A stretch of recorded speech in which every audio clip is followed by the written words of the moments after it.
বাইতুল মুকাররমে একজন দরবেশকে আমি খতিব হিসাবে নিয়োগ দিয়েছি। 100 কোটি টাকা খরচ করে বাইতুল মুকাররমকে আমরা নতুন করে সাজাবো। যেখানে ঢুকলেই, মসজিদের দরজার ভিতরে ঢুকলেই আল্লাহর মোহাব্বত বাড়ি যায়, নামাজের প্রতি মানুষের আগ্রহ জন্মে। 100 বা 110 কোটি টাকা দিয়ে খরচ করব, এটা 1 লাখে পাঠিয়ে দিছি, ফাঁস হয়ে যাবে। ইসলামিক ফাউন্ডেশনে নতুন একজন মহাপরিচালক দিচ্ছি, দিলেই আসলেই বুঝতে পারবেন কাকে দিছি।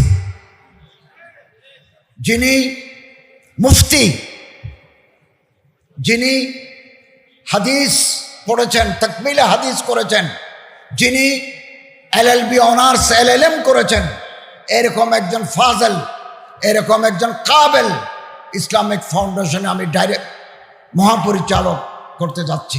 কেবল আপনাদের দোয়া দরকার। সব কাজ গুছিয়ে আনতেছি এবং মন্ত্রণালয়ে একটা গতি আনার চেষ্টা করছি। আমাদের ইমাম প্রশিক্ষণ একাডেমি আছে বাংলাদেশের 8 জায়গায়, 45 ব্যাপী ট্রেনিং হয়। আপনারা ট্রেনিং দিবেন, অনেকে ট্রেনিং দিচ্ছেন, আলিয়া লাইনেও আছে, কওমি লাইনেও আছে। আমাদের 45 দিনের ট্রেনিং যারা নেবেন, 15 টাকা হারে যদি তারা চাঁদা দেন ওই ইসলামিক ইমাম প্রশিক্ষণ একাডেমিতে, আপনাকে আমরা ছোটোখাটো ব্যবসা করার জন্য একটা ছোট অঙ্কের টাকা কর্জে হাসানা হিসাবে দেব। সুদ দিতে হবে না। আপনারা যে টাকাটা দেব, আপনি একটা নির্ধারিত কিস্তিতে আমাদের ফেরত দিবেন বিনা সুদ, কর্জে হাসানা। আর আপনি যদি অসুস্থ হয়ে যান, ক্যান্সার, আলসার, লিভার সিরোসিস এ জাতীয় কোনো মারাত্মক রোগে আক্রান্ত হন, আমরা আপনাকে এককালীন দেব। কোটি টাকা আমরা বাজারে দিয়েছি, কোটি টাকা সুদমুক্ত।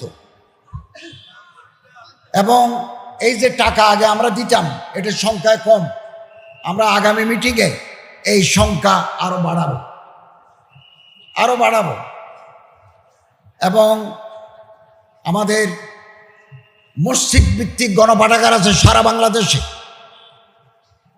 কিছু অনিয়ম আছে, অনিয়মগুলো চিহ্নিত করছি।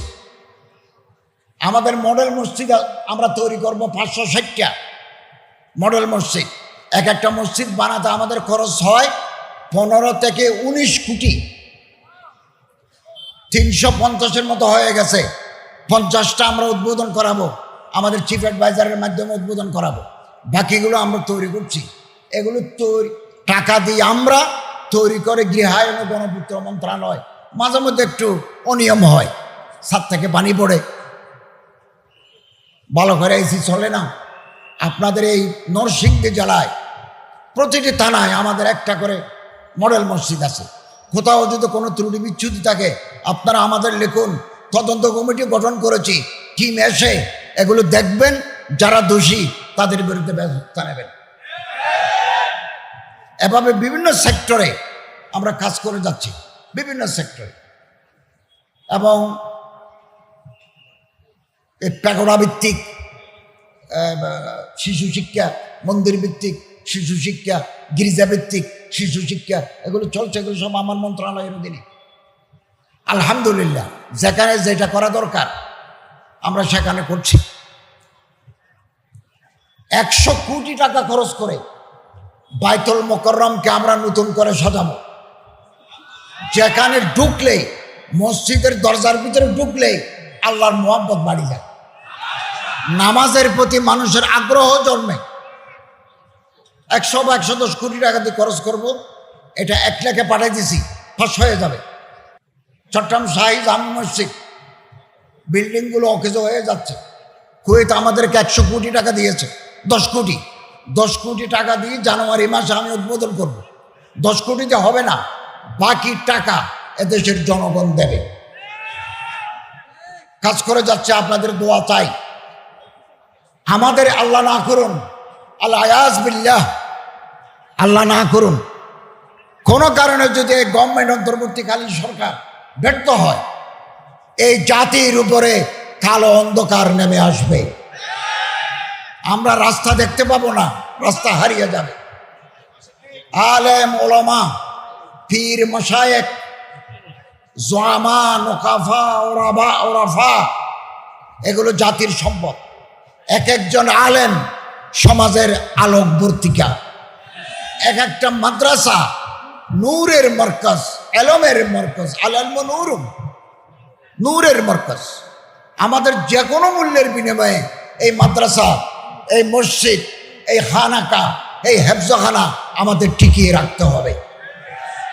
পৃথিবীর ইতিহাসে ইন্না নাহনু নাযালনা যিকরা ওয়া ইন্না লাহু লাহাফিজুন, আল্লাহ তাআলা বলেন এই কিতাব আমি নাযিল করেছি, এই কিতাবের হেফাজতকারী স্বয়ং আমি আল্লাহ।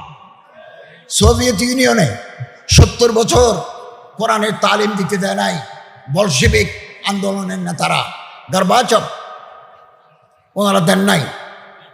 70 বছর পরে আবার সেন্ট্রাল এশিয়ায়, সোভিয়েত ইউনিয়নে, মুসলিম অধ্যুষিত এলাকায় হাদিস কোরআনের তালিম শুরু হয়েছে। তুরস্কে একজন কামাল পাশা আতাতুর্ক নামে এক লোক 50 বছর আরবি ভাষায় আজান দিতে দেয় নাই, মেয়েদের হেজাব পড়তে দেয় নাই।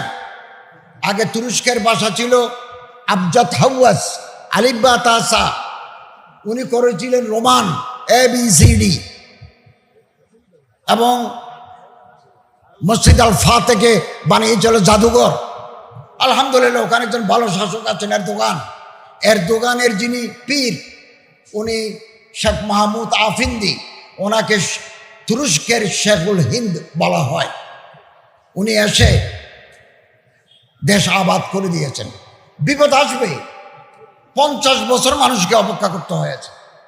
আবার সেই সোনালী ঐতিহ্য ফিরে আসছে। আমাদের এই বাংলাদেশে বারবার পরিবর্তন হয়, অনেক সময় আমরা বিপদে পড়ি, কথা বলতে পারি না, অনেক প্রবলেম হয়। একথা মনে রাখবেন, এই দিন নয়, আরো দিন আছে। এখন আমরা সারা বাংলাদেশে বলেছি, কোনো মাহফিল করার জন্য পারমিশনের প্রয়োজন নাই। আমাদের গালি দিচ্ছে, আমরা এগুলো শুনছি। আমি তো বারবার কথা বলছি, আমাদের এই ইন্টারিম গভর্নমেন্ট, সময় কম আমাদের হাতে। আমরা চারিদিকে কিছু সংস্কার সম্পন্ন করে একটা পরিস্থিতি, যদি একটা কর্ডিয়াল কনজেনিয়াল অ্যাটমসফিয়ার যদি আমরা তৈরি করতে পারি, অ্যাজ আর্লি অ্যাজ পসিবল, আমাদের চিফ অ্যাডভাইজার সাহেব নির্বাচনের তারিখ ঘোষণা করবে। বহু বছর পরে মানুষ, এদেশের জনগণ তার নির্বাচিত প্রার্থীকে, তার পছন্দের প্রার্থীকে ভোট দিয়ে জয়যুক্ত করতে পারবেন। এই যে পলিটিক্যাল কালচার, এটা ধ্বংস হয়ে গেছে। ব্যাংক দেউলিয়া, ব্যাংকে কোনো টাকা নাই। আমাদেরকে আবার 22,000 কোটি টাকা ছাপিয়ে ব্যাংকে টিকিয়ে রাখতে হচ্ছে। কি নাজুক পরিস্থিতি। তারপরে দেশে বিদেশে বাইরে চক্রান্তের শেষ নাই। আমরা যদি ঐক্যবদ্ধ থাকি, ইনশাআল্লাহ আজিজ, যে কোনো ধরনের চক্রান্ত, ষড়যন্ত্র আমরা ব্যর্থ করে দিতে বাধ্য, আমরা সক্ষম হব এটা। এবং এদেশের মানুষ জনগণের পক্ষে আছে, এবং ছাত্ররা, বৈষম্য বিরোধী ছাত্ররা এটা ইতিহাস তৈরি করেছেন আমাদের। আমরা পাঠ্য বইতে এই বৈষম্য বিরোধী আন্দোলনের চ্যাপ্টার দিয়েছি, যাতে মানুষ জানতে পারে যে এরকম একটা বিপ্লব 2024 সালে হয়েছে। মানুষ আসে, মানুষ যায়, ক্ষমতায় মানুষ আসে, ক্ষমতা থেকে বিদায় হয়। আমরা আছি, কদিন পরে নাই। আগে যারা ছিল তারাও নাই, আগামী দিনে যারা আসবেন তারাও কিছুদিন পরে থাকবেন না। কিন্তু দেশের টাকা লুট করে বিদেশে বাড়ি করা কোন দেশপ্রেমিকের কাজ হতে পারে না। বাংলাদেশের কোন আলেম, মূল ধারার কোন আলেম এই দেশের টাকা লুট করে বিদেশে বাড়ি করেছে, সিঙ্গেল ইনস্ট্যান্স নজির নাই।